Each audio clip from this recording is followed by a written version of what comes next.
Okay, so you never realize how overly consumed you are with other people's business, other people's opinions, other people's lives, other people's choices until you get to a place where you look up and you cannot answer the question of what do you want, who are you, what your purpose is, how do you feel about something, what do you think? When you get to a place and you can't answer those questions and you realize that you have completely begun to neglect your own life and your own business and your own priorities, this is when I learned the importance of minding your business.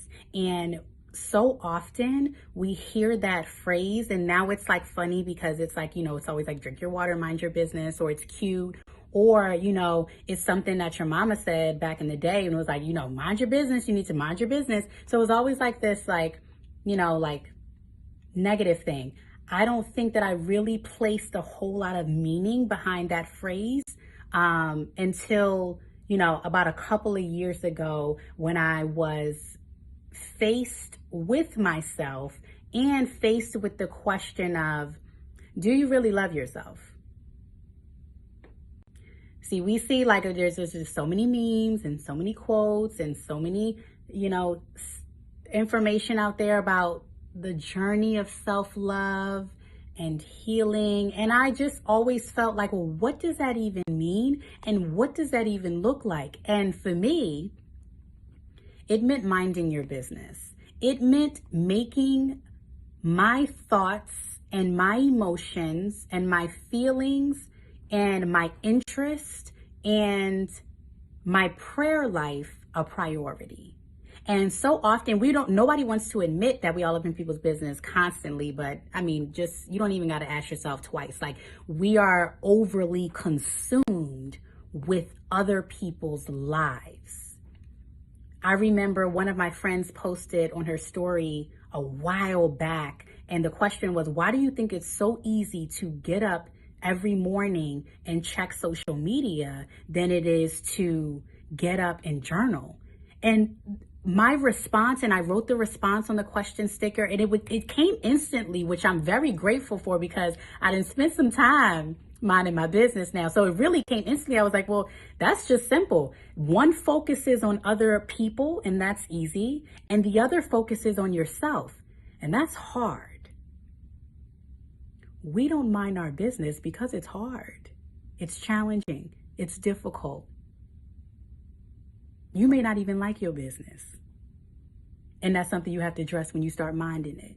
You may realize some things need to change, and that's something you have to address when you're minding it. You may realize, oops, not the victim, and that's something you have to address when you start minding your business. All of these things are not easy, but they're necessary when you really walk towards your purpose, when you start to develop real personal confidence, when you really start to identify. Sometimes you spend so much time walking in who you are not, and that is how you become who you are. Like, you spend a lot of time knowing who you are not, right?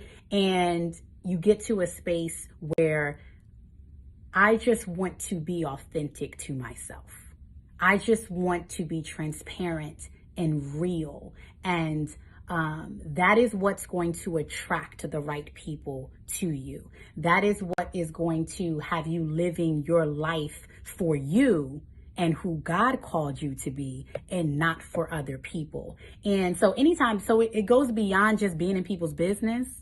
I'm talking about, we just really don't focus on ourselves. Things that you could do for you to place you at the place of importance or prioritize you, that's the things that we have difficulty being consistent with, are the things that prioritize us. It's very strange. If you don't believe me, just think about a health and wellness journey, right? I'm in the health and wellness industry. I've been in the health and wellness industry for almost 5 years, right? I've had ups and downs of my own personal health and wellness journey. I've lost 25 pounds.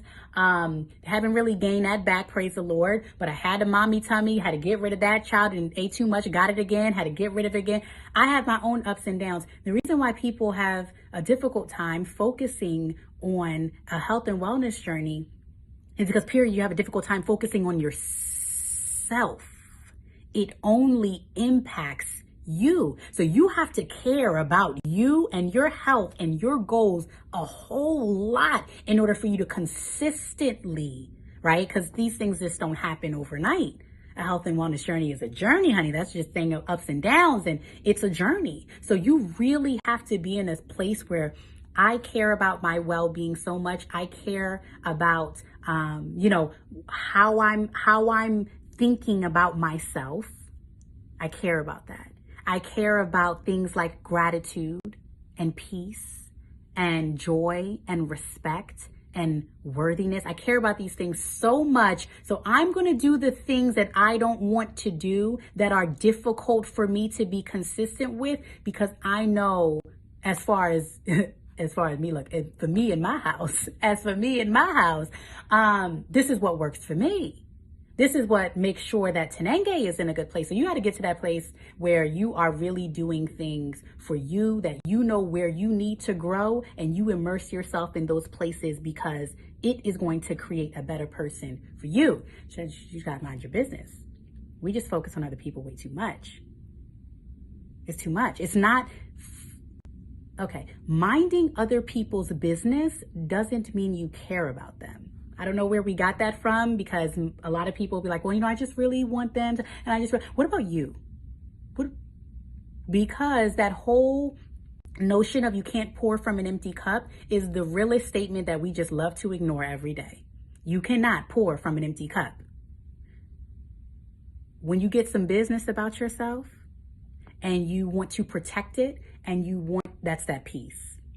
And you want to protect it, and you value your journey, and you value your process. This is the parts of minding your business: your morning routine, your daily disciplines, your habits, your language, how you speak to yourself. All of these things come into play when you're minding your business.